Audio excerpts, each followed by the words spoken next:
Oh, folks, thanks for joining me today. Elder law care attorney Patrick Kelleher. I want to share with you today an important question I often get when we teach our educational workshops in the community. Hey, Patrick, what is the difference between a revocable trust and an irrevocable trust? Revocable versus irrevocable, revocable versus irrevocable. Same thing, folks, potato.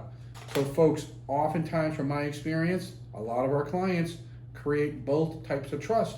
Revocable to protect the cash from the three-headed monster, the metaphorical three-headed monster that we cover in the book, probate court, the estate death tax, especially if you are in a state that still has a state estate death tax. You want to make sure you have bypass tax credit sheltered trust planning in your revocable trust for married couples.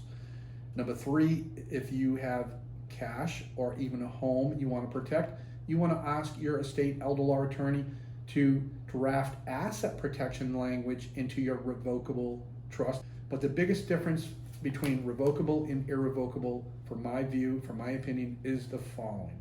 Revocable trust, folks, it's revocable just by essence of the meaning of the word revocable, meaning that you can revoke it at any time. You are still in control. You have control, authority, and possession of the trust and the assets you put into your trust. You can be your trust maker of the trust. You can be the trustee manager of your revocable trust, as well as you can be the beneficiary of your revocable trust.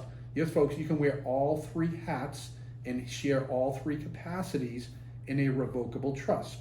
And a revocable trust, from my experience, typically works well after it's funded, meaning after your assets are titled to that trust, to avoid the three-headed monster: probate court, estate death tax, financial creditors and predators, okay, against times of turmoil.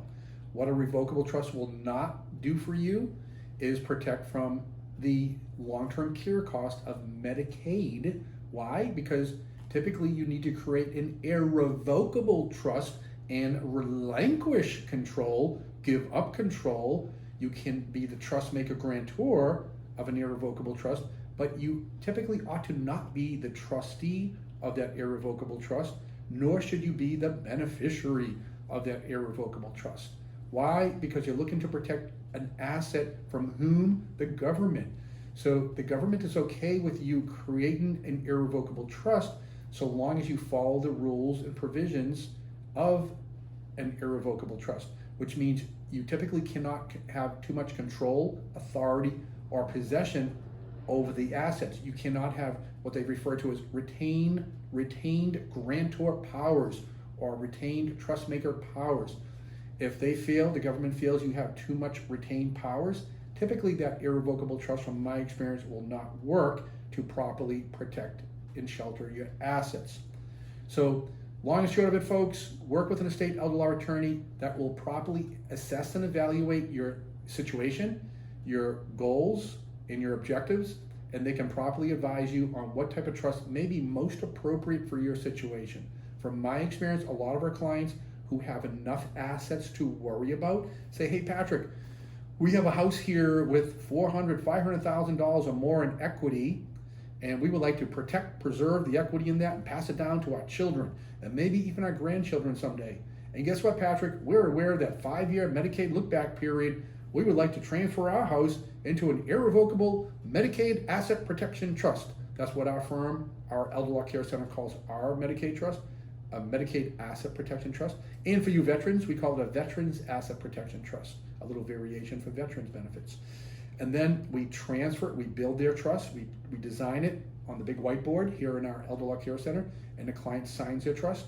And step two, we transfer all their assets or their home, their real estate, and whether it's one piece of real estate or more, quite often, into their Medicaid trust. It's an irrevocable trust. And a client does have to relinquish control and pick usually a trusted adult child to be their trusted trustee that will be the trustee or manager of their trust or treasure chest. So folks, really important to pick the proper person that you know, like, and trust unconditionally.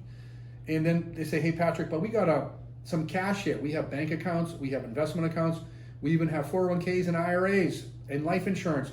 We don't want that getting bit by the probate monster, and we certainly don't want the tax man taking a chunk out of our estate. How do we protect the cash?